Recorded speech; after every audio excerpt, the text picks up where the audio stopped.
Well, welcome everybody. I'm Heidi Kaisand from Hen Chicks Studio, and tonight we are having a creative conversation, and our guest is going to be Kori Turner-Goodhart, and we're going to give everybody a minute to get on and feel like we are streaming. We know how there's always a little bit of a delay in everything that is happening, so we want to make sure that you feel that you're on. And so, yes, I see already somebody is saying good evening. Please tell us as we get started, where are you listening from? What state? Because I know we have a variety of people coming from a variety of places. So look at this. We've got Maryland, and I think I saw a couple other states fly by there, some Georgia, Washington State. Welcome, everybody. This is the kind of event we love to have so that we can get creativity going from corner to corner of this country. If you do not know where Hen Chicks Studio is, we are located right in the middle, right in the central Midwest. In Iowa, and literally we are in the center of Iowa as well. So if you ever have a chance to visit us, we would love to have that. And of course, you can always find us online at henandchicksstudio.com. So love having everybody with us. So this is great. So I think what it looks like we're doing well, and we're going to go ahead and get started. So tonight is just going to be a great conversation. If you have questions, be sure to put them in the comments. But I would like to welcome to the stage, if we're going to say that, and almost as if we were in our living room having a good conversation, I would like to welcome Kori Turner-Goodhart of Olive Grace Studios. So good evening, Kori. How are you today? Good, how are you? Hi, Heidi. And Kori, tonight it's you and me and a couple other people listening in. Yep. That's how we look at it, right? Absolutely. Yes. I would love to know more about your shop and where you're located. So give us a little bit of, you've heard we're in the Midwest. Where are you located? I'm a few states to the east in Ohio, the heart of it all, I guess. That was our old slogan here in Ohio, right? I'm in the northeast part. So I'm about an hour from Cleveland and an hour from Pittsburgh. And I have a tiny little quilt shop, about 400 square feet. I have been open for about 12 years and just keep plugging along. And I, grew up here. Sorry, I got a little thing up on my screen. The quilt shop is actually on my parents' homestead. So I grew up here, and it's in a one-room schoolhouse and a little tiny red schoolhouse. So it's pretty special. It's pretty charming. That's why when I was talking to you earlier and telling you how cute everything looks behind you, I truly appreciate that. I truly appreciate charming things and antiques and all that fun stuff. Oh, yes. And I know you have a lot of family connections. So let's talk a little bit about, okay, so your parent, this is like your parents' homestead, their farm. How did a one-room schoolhouse get on to there?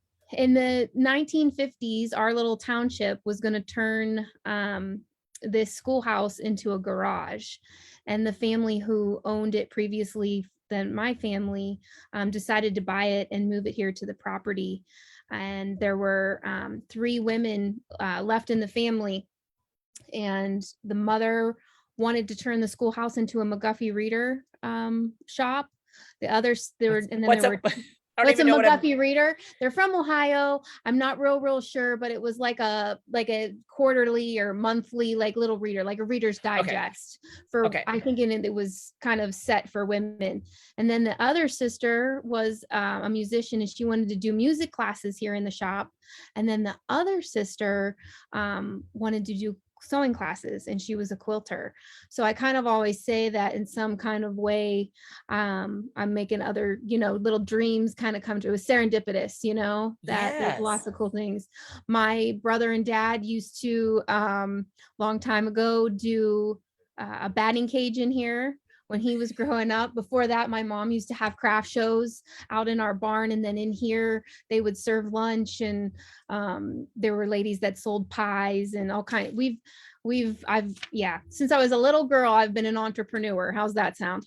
Yeah, that is good. And how fun to have a building with such history Absolutely. that you, yes, that you know of. And so do you live far from the shop, or So do you? right now it's actually funny. We live about 5 minutes south of the shop, but we're building a house just right behind the shop. So I'll be able to walk to work every day. So I'm very, very lucky. So hopefully this summer we'll be moved into the house next door. That is exciting. Yeah. And very much so. How long have you actually had a shop, the actual studio that you have there? How long have you been open? 12 years. In 2009, I opened in the fall. Yeah. And so here we are. It's hard. It's so hard to believe that it's been that long. Just when I rearranged the shop in like the late fall, because I reopened after the whole pandemic. I was closed. And so cleaning things out and like old, little things that I had made up or business cards, it's like, wow, you've come so far. It's amazing how things have changed, and just, it's pretty cool to see that. So I'm kind of guessing, you don't have to, but I can say in this particular case, you're 2 years older than I am. Yeah. Because I opened in the fall of 2011. Okay. And so just 2 years beyond you, but we won't go any farther than that, because I'm guessing that's the only thing I'm older, that you're older at. So I'm actually really excited. I turned 40 in May, and I'm excited to say that I'm going to be 40. Like, that's exciting to me, Well, that is awesome. That is awesome. You're just a youngin'. It's just a number. It's just a number.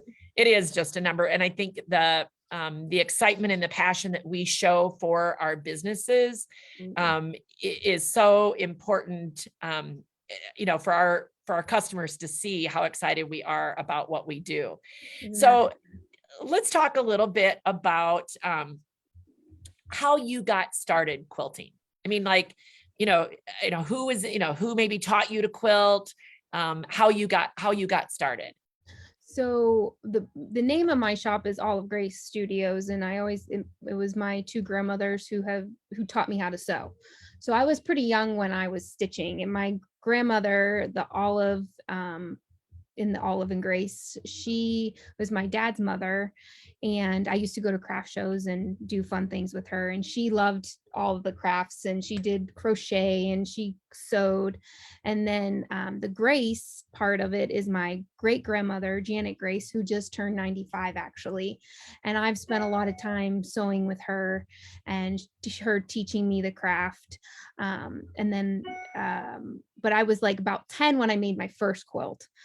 But Grandma Janet would say, Kori, you've been doing it since you were 3, and you used to sew little scraps of fabric together. And but I had some orthopedic problems growing up. So instead of me being outside, I was inside stitching with my mom. And so that's why I always say she's the one who taught me how to do my back stitch. When everybody asks me, Kori, how do you get your back stitch so great? And it's just time and practice, I guess, Mm-hmm. And the grandmother, grandma, yeah, she is maybe watching tonight. I don't know. I'm hoping. I'm not sure. If she isn't watching, I will definitely, Mom, or I will. Hopefully, you can send me the thing and the link, and I'll let her watch it. Yeah, it's pretty cool. So my daughter is 5, and she has a great grandmother.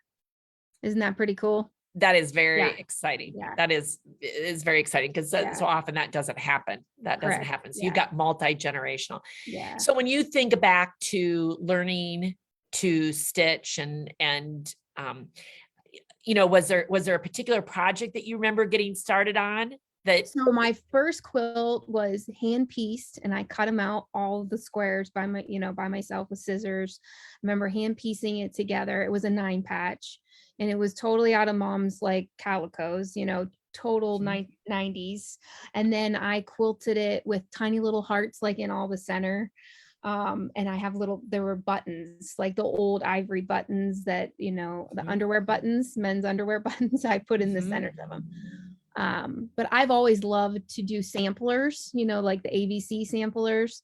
So I know there's like a ton of them that I have not ever finished. You get ABC, but I have one sampler and it says age 9.5 on it, which is pretty cool.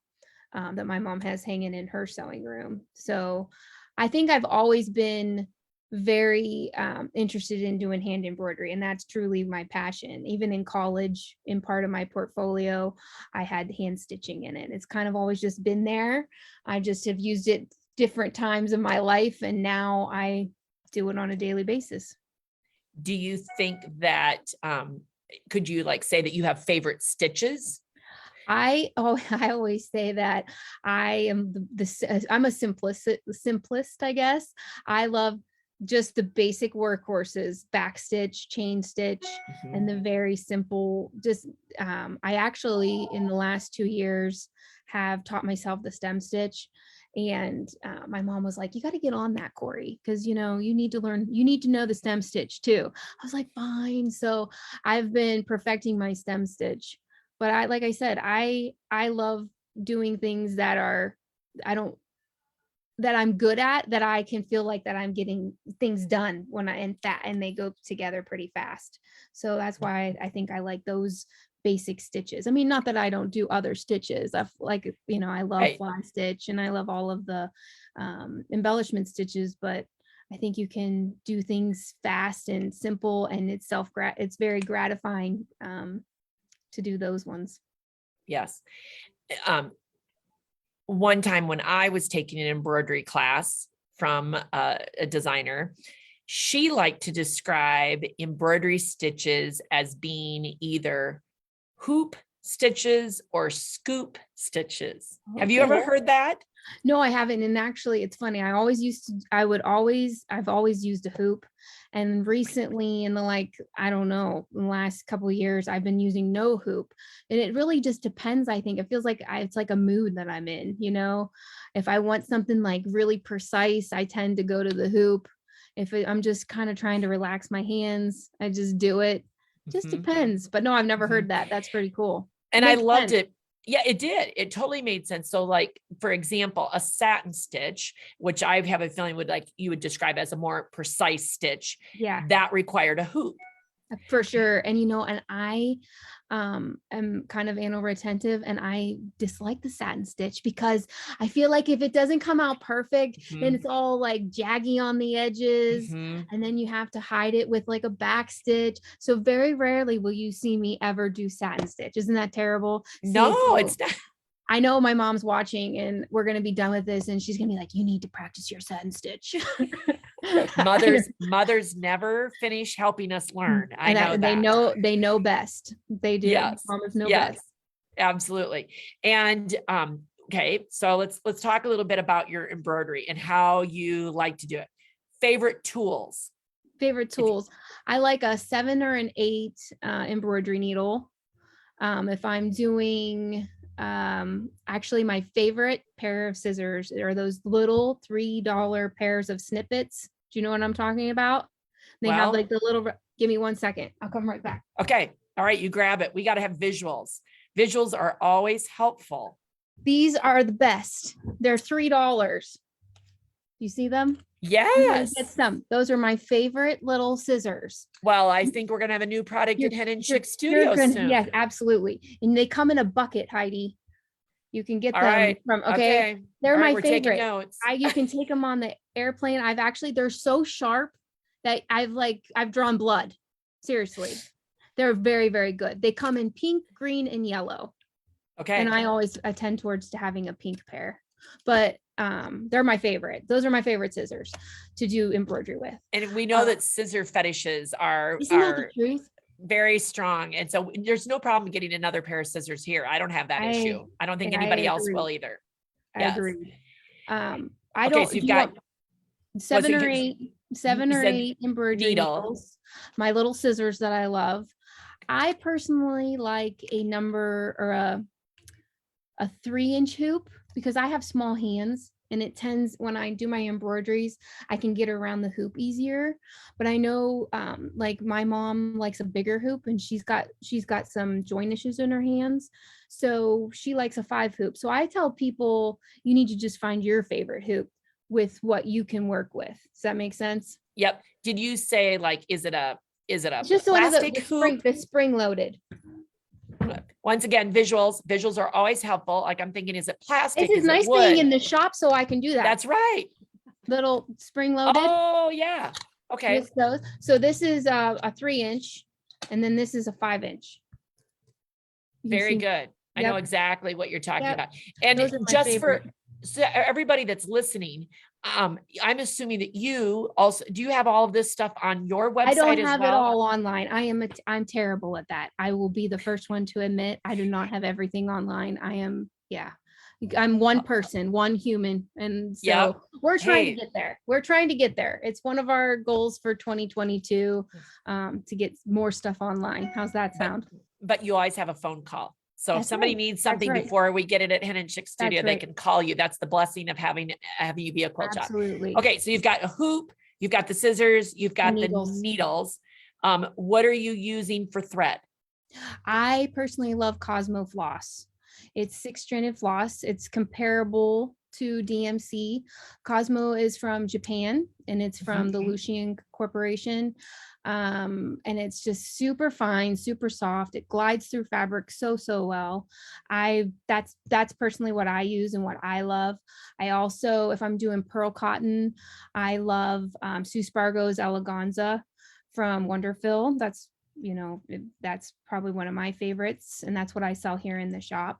I also really love to use wool thread for hand embroidery. Wool thread's really fun because it has like a fun, weird, fuzzy texture when you're doing stitchery, just simple. And I always double it up. And I just use smaller lengths when I'm doing my embroidery with it. And it has a really cool look to it. I highly recommend trying it out. Some people don't like it because it's fussy. I mean, you have to use a smaller length and yeah, because I found that it broke easier. Yeah. So if I started with my longer strand and I found out that like, yeah, exactly. I'm glad to hear you say that it has to be, shorter. Double it up. And I do like an 18-inch length. And then I don't use thread heaven or any type of thread, typically I don't, but it does help if you have like beeswax or thread magic or whatever you have in your sewing box that can help keep all those fibers together. Yes. Yeah. Yes. I am I'm so simple. Like people always like you asked me, it's like scissors, thread, needle, I'm always digging through stuff, it's terrible. I'm terrible. You're not terrible. You're very creative. You're very creative. So if you had a tip for somebody that was wanting to start doing embroidery, if they've never done embroidery before, any thoughts or tips as you talk about? Just start, number one. I mean, and I think in the life that we're living now, I mean, my goodness, there's so much information on this box that we're talking to right now. Yes, I know. It's there. And, I think the best thing though is, wherever you're at, there are local quilt shops and small little businesses who want to help you and want to, teach you your craft or teach our craft to you. And so, if you Google and I mean, that's the best place to start, right? Yep, Join absolutely. a quilt guild. If you have a local quilt guild, there's so many amazing people out there that are willing to teach everyone's passions, Yes, absolutely. When you're doing embroidery, do you use any type of stabilizer? I do. All right. What do you use? Okay. So my new favorite thing is Pellon lightweight shape flex. Okay. And what's the number on that? It is, can you see it? Yep. Well, it's upside down at the moment. Of Flip course it it's over. upside down. I'll read you the number. It is SF 568. S is in Sam, F is in Frank, Yep, 568. 568. You got it. And is it a fusible? What It is? So it's Okay. like a cotton on one side and then fusible on the other side.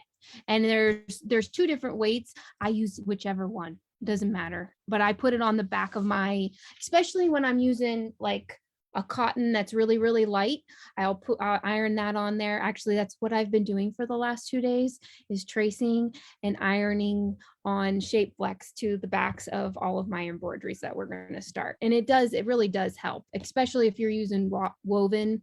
I've been using a lot of Wyndham's artesian cottons to embroider on, and it frays because it's a woven. So this really helps keep all of those fibers together.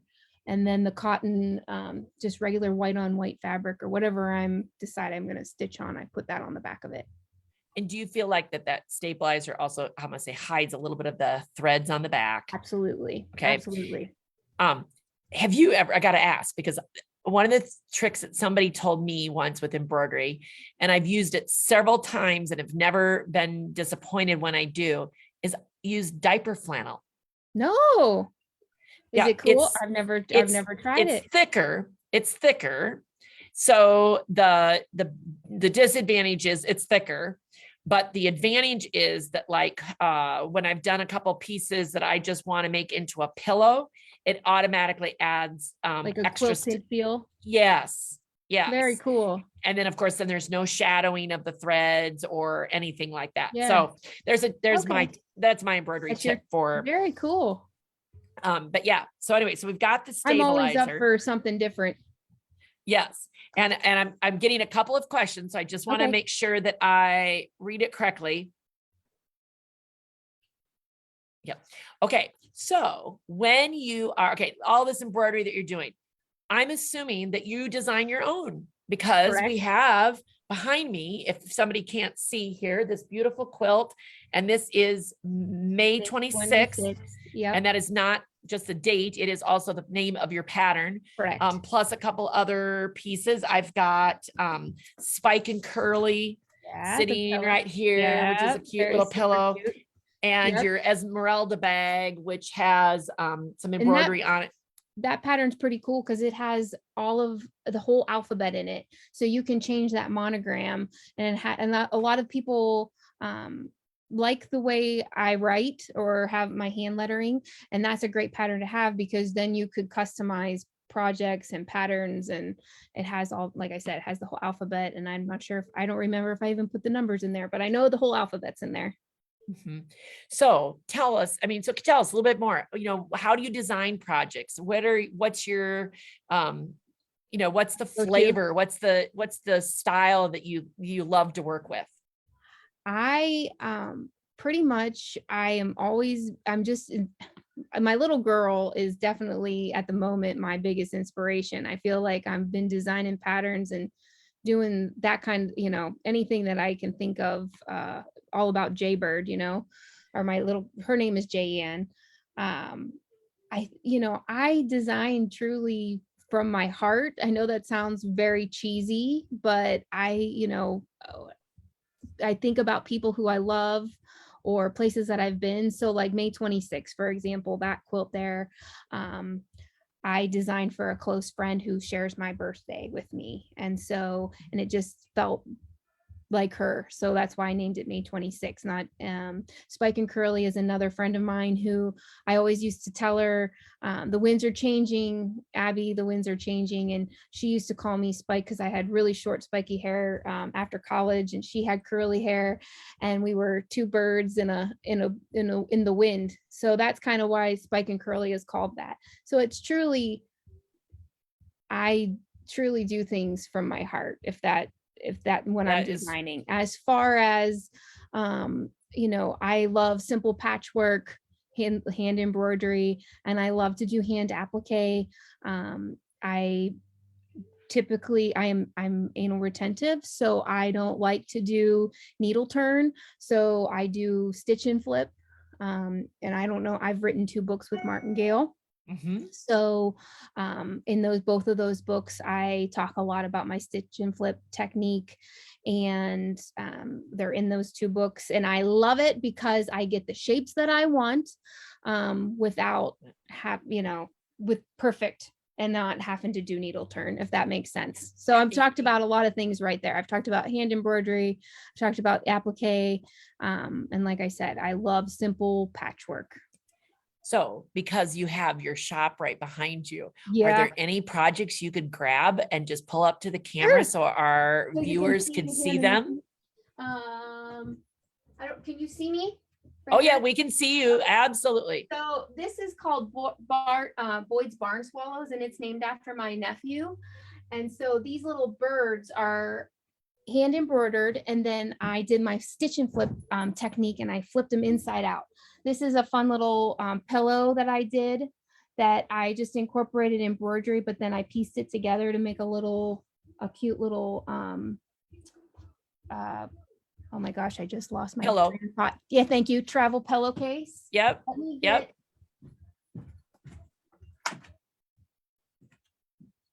So this is, I'll show you Boyd's Barn Swallows, and see, you can see the little applique birds. So I have a thing for birds, for sure, if you can tell. Yes. There's all kinds of, and we'll like talk in the- more about your birds in a minute, but are there, yeah, the little birds that on that quilt? Yes. And I was gonna say there's cute little, all of my patchwork has little tiny little embroideries. So on that one quilt behind me, it's called Yaya, and it's made out of all my last line of fabric that I designed for Wyndham called Bubby's Buttons and Blooms. And so each one of those squares, there's like random little hand embroideries in there. So yeah.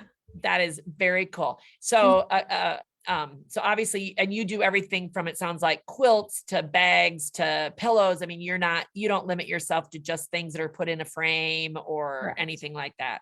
Correct. Do it all.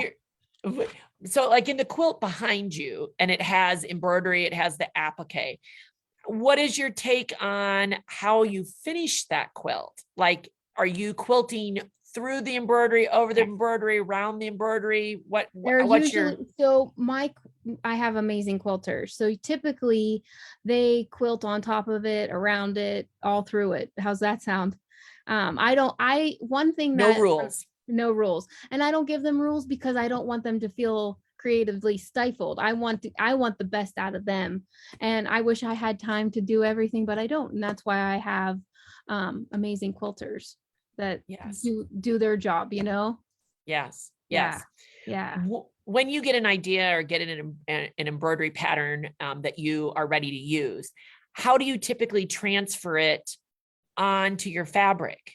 I typically just have whatever I want to trace onto the fabric on my light box. And I put the fabric on that pattern, and then I use a micron pen, permanent magic marker has a really fine tip. Good old fashioned method of using a light box. Yep, I did. That's all I got. When you do, if your pattern is really detailed, do you trace every line, or sometimes do you trace just the basics and add and embellish as you go? No, I trace all the lines, and then if I have French knots or some type of certain that's fussy, like lazy daisies, I don't typically trace the lazy daisy. I'll just put a dot there so I know that I need to make a lazy daisy, because I find that when you trace a lazy daisy, you end up seeing those ink marks. So Yes. Which is a bummer, isn't it? You spent all that time, and then Yes. We had a couple questions about your books. You said you've done 2 books with Martingale. Can you give the exact titles of those? Yes, sure. Give me 1 second. I'll show you the... Great.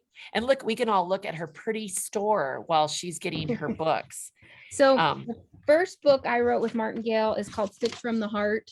Yes. Yeah. And then the most recent book that came out in August is called Embroidered Quilts and Keepsakes. And it's pretty special. Both of them are pretty special, I have to say. I Yes. can't, Well, and I still can't believe I'm a martingale author. How's that sound, Heidi? that is awesome. And I'm Yeah, sure it's fun to be able to see your stuff in print and know that other people can enjoy it. But I'm absolutely. sure it is also, sometimes I can't believe I own a quilt True. shop. So, you know what I mean? And that we've been doing it for 10 years. So Right. uh, when you do, like, I know you said your website, maybe you don't have everything on your website as much as you want, but have you done any tutorials like on YouTube or any Um, kind of teachings that Actually, people would find? martingale, and when you type in, if they want to do a search, the best search would be Kori Turner-Goodhart, stitch and flip, and then type in stitched from the heart.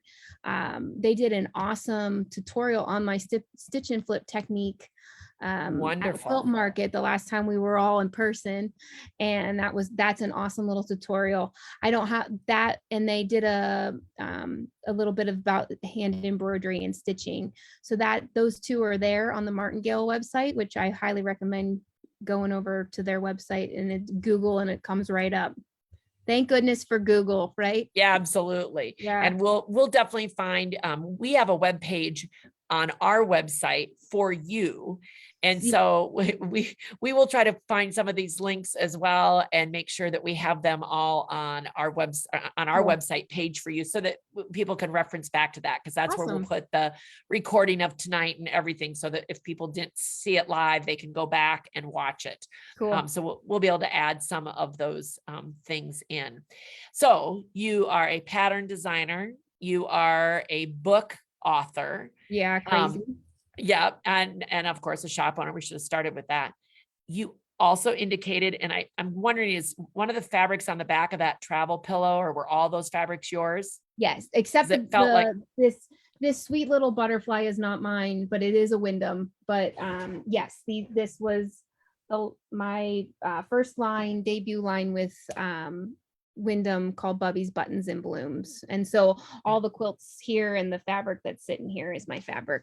And yeah, that's pretty awesome too. That's a pretty amazing thing when you walk into your own shop and you have fabric that's yours. It's pretty it is. humbling. And I have something fun tonight to share You with do. everybody. You have a fun thing. And I'll tell you that uh my sales rep, I called to chat with her a little bit about the fabric. She goes, I haven't seen this. So I was able to get a hold of Yeah. your next, this is what we look at. I'm gonna say it's a sample card Right. for ordering fabric. This collection is due in to be shipped, I believe, in April. So April, it debuts on Wyndham's That's right. website. I'm sorry. It'll ship in, Debuts. no, it's okay. And it'll ship in December. That's right. Hopefully, yes, in December. That's correct. I said that Yep. wrong. Sorry. Okay. And so, in other words, so I don't have it in the store. No, The company is not allowing me to pre-sell it or anything like that. But you can put a little vote in right now if you think this fabric collection would be good at Hen Chicks Studio. There you go. And we can, take Of course names. it will be. Yes, it will be. Absolutely. And when you said earlier that you love birds, that you have a thing for birds, this Yeah. collection is full. But what I love, and I don't know, without tipping my computer over or anything like that, but in the owl, there are words. And so Yep. it says, direction is more important than speed. I love those kinds of things. And the So little I'm gonna, birds. Yeah. as I open this up, and you won't be able to see my face, I want you to talk a little bit about Sure. when you designed this, why did you design this particular collection? And I'll try to show as much as I can. So why I designed Jaybird was because with the first collection, Bubby's Buttons and Blooms, I took a jean jacket and took some of the flowers and I appliqued it onto the jean jacket for my little girl, Jay. And so Jay, they had asked me to send them some artwork, Wyndham, and she said, Mama, I need birds on my jacket. And so it kind of just started there. So I just started designing those birds. I knew that I wanted to have some type of encouraging words in the bird wings. And then I have a thing for hand lettering. It's kind of I started doing it in college when I was in interior design school. And like you have it right up front. And it's called, that print is called Encouraging Words. And it's really sweet because there's some open spaces that the sewist, quilters, whoever can write somebody's name or other words that are speaking to them. Jay loves flowers, and her paw grows them in the summer, so that's really cool. The little print is called Bird Seed. The big floral print is called Jay's Bouquet. And then the one with the little birds in their wings says fly. It has, in tiny little words that mean something to me. There's nothing more important to me than trying to instill in Jay to be happy and to encourage her to be anything that she wants to be. So this line is truly, truly, truly special. It was over the summer, and the shop was still closed. So I, this was a nice little pick me up. And then those polka dots on the second page, Heidi, flip one over. Those are called Protea polka. Yeah. So my brother and sister-in-law got married over the summer, and I was the florist because I am the master of, or what is that called? Master of none, jack of all trades, master of none. That's me. And so the little Proteas, Stevie Joe, my sister-in-law, loved them. And so I ended up putting them in Jay was the flower girl. And so I put those in the polka dots because I have a thing for polka dots. And my grandma Janet Grace, she always tells me I have an obsession for polka dots. So of course I have to put polka dots in a collection, right? Yes. Well, yeah. To me, it speaks to me. I am a doodler. And so, and I love words and so I love the little hidden messages that you're talking about, like in these little birds that you are loved, dream big. I love that stuff, guys. I just think that is, so if you think Jay Bird, and I'm getting the sign from the wings here that people are loving it. So I just have to say one more thing. So in the salvage, Jay wrote her name, and Jay just turned 5. So it says, and it is the sweetest thing in the whole world. So I cannot wait to show everybody my salvage. Super excited. And you can tell I'm passionate about it, and I'm so excited about it. And we just started, I just got sample fabric. So I have a lot of sewing to do in the next couple of weeks, Heidi. Wow. Oh, yes. That's okay. It's okay. Yes. That's what coffee is made for. Yes. So I'll be able to order it in April, and then it'll be here by the end of the year. And absolutely. And that will be exciting. But I know that we're, I'm going to say, full of positivity type of things here. And so I think it'll fit right in with everything that we're doing at Hen Chicks Studio. So I think that's very exciting. I think you mentioned earlier, you have batik. I think it will work with so many cool things, shirtings and solids, and it has a cool flavor. Yes. Oh, it is so cool. So you can definitely think that is going to be, I'm sure, a hit. So if somebody's not local to you, they'll be able to find it in Ohio, they'll be able to find it in Iowa, and I'm sure lots of other places too, but we definitely will make sure we have that. Yeah. Thanks so much for cheering me on and showing everybody. You're the first one to show it. Yes, like I said, I got lucky, but I even have to return the card. I was told I can't even keep the card. So after tonight, I have to return it. So anyway, so that will be, I don't know. We'll have to take a lot of pictures of what we're going to do. You go. We'll have a plan. What you're going to make. Yes. Well, and when you create a line like this, do you create supporting projects? I do. I have a couple things up my sleeve, and then I actually, it's pretty cool. I have a few patterns that I've already designed that will work really well with the fabric line. So I've been putting those ones into EQ, and then into Electric Quilter, for those who don't know what EQ is. Yes. And then and like I said, I have a block of the month that I'm working on that has a lot of hand embroidery. So that's coming too, which I'm super, super excited about. It gives me goosebumps how excited I am. So that's awesome. Pretty cool.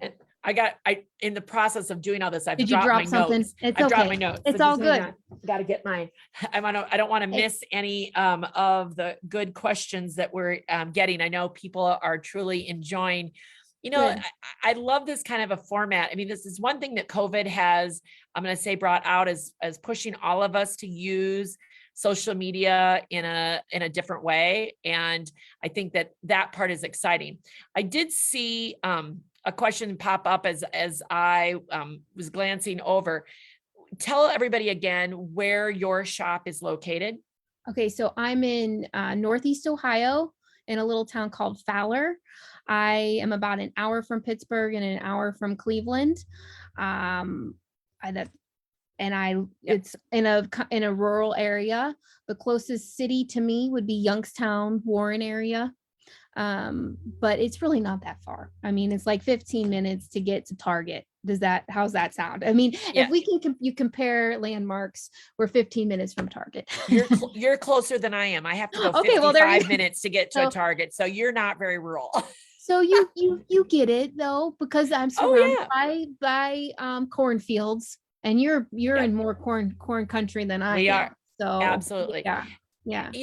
Kori, because we both have that in common, what is it about owning a quilt shop that spurs you on? And again, you've been doing it longer than I have. Why did you open a quilt shop, and what is it about it that you love doing? I was working in Washington, D.C. when I called home and asked my mom and dad if I could open a quilt shop in the one-room schoolhouse on their property. And at first my dad may have freaked out a little bit. And of course my mom was so excited because she had been a quilter, forever. Of course I think that my biggest is that I get to be home, and I get to watch my little girl play at her grandma and grandpa's house, and that I get to do what I love. I was just at a quilt guild and I said, I'm going to start crying. I'm living the American dream. I'm doing exactly what I love. And I guess deep down I want living in DC and coming home to Ohio was, pretty awesome. And I'm so happy to be here, and that I'm living in my small community. It's where I grew up. So it's home. Mm-hmm. Mm-hmm.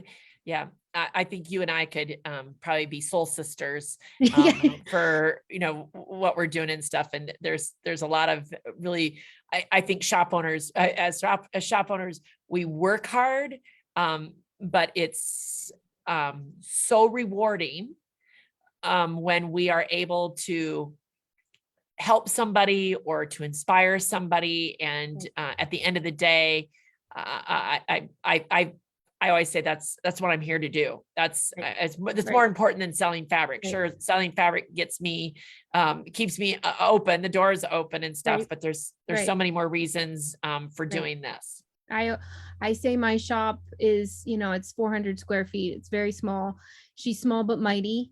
You can find something in here, and it's like I said, it's truly my passion. Hopefully when you come in here, that the shop owner or the shoppers know that, Yes. and I do a good job at helping, and that's really what the whole idea is, is to help someone and inspire them to do what we love. Well, we certainly know that everybody loves a good shop hop. Right. So, and of course, some of us have to make our own shop hops. Correct. And we are driving to Painted Post, New York in June. Cool. And so you drive right across 80. Exactly. Or 90, wherever. Yeah, yes. Yeah. We're not I'll very be there. far. Okay. I'll be there. Okay. But tell everybody, what are your hours? So what are you typically open? So I'm here Tuesday, Wednesday, and Thursday, 10 to 5. And then one weekend a month, which when I say weekend, Friday, Saturday, and Sunday. You just have to check my website, and that tells you what weekend I'm open. I'm not open. consecutively, like it's on the website because life is life. I have a little one, so I can, if it's a little crazy, I can pick the weekend that I'm open, but I am here a Friday, Saturday, and Sunday. So like this coming month, we're having a sale. It's called the Lucky Sale. I haven't had a sale for 2 years since we've been closed. So that'll be really exciting for all the shoppers, and it'll be over St. Patrick's Day. So like the 15th through the 20th, I'll be here. We'll be here. I shouldn't say my cousin Adrienne is here, and she is super, super awesome. I've been in and out of the shop lately because of making samples. So I'm usually a cellar dweller. I've been in my mom and dad's basement working, and she's over here in the shop. How's that sound? I like it. I like that. That's awesome. So that way people can plan. And of course, I mean, all you have to do, another thing is email's the easiest way to get a hold of me. It's missolivegrace@gmail.com. And if for some reason you're coming from out of town, we can always set up an appointment. You can come see me or see us or whoever, or you may get my mom. My mom is always around too. Yes. I was going to say, well, we definitely will be taking you up on some kind of stop, whether we're coming or going. I don't know yet. I would love that. We've got to make that trip. And so I figured we got to have a couple side ventures while we're doing that. That's not too bad though. If you're coming that way, you're going to come right through. You'll be not hard at all. Yeah. When I Googled it, I'm like, oh yeah, this is doable. Totally doable. I can take a snap. I know, a snooze in the car if he has to while we're taking him. So. Well, and if it's the summer, we usually have chairs out. So, and there you go. Yep, absolutely. Yes. It's a pretty magical little farm too. So it's nice and breezy. It's up on a hill. It's pretty cool. Fun. Yeah. Fun. Gal, I know we could keep going. I'm just going to double check. Are there any other questions that we've missed at the moment that, okay. I was gonna say I know we could go on and on. And just for my local customers who come in the store, you actually made the store sample that is the quilt that's sitting back here. So when people come in, that you've loaned it to us. I'm not sure how long. We'll have to discuss that. Yeah, you loan it. Couple more whenever you want to send it back. You just can't keep it. Okay. I won't keep it. But it is a beautiful quilt, and the detail. I love doing handwork and stuff. And so I love your flip method idea. I think that is, that is great. Is there anything about you that we haven't talked about that, that we should be talking about, or that you want to share? You've got it. You got that I'm a pattern designer. I've got 2 books with Martingale, which seriously pinch me. My second line of fabric with Wyndham.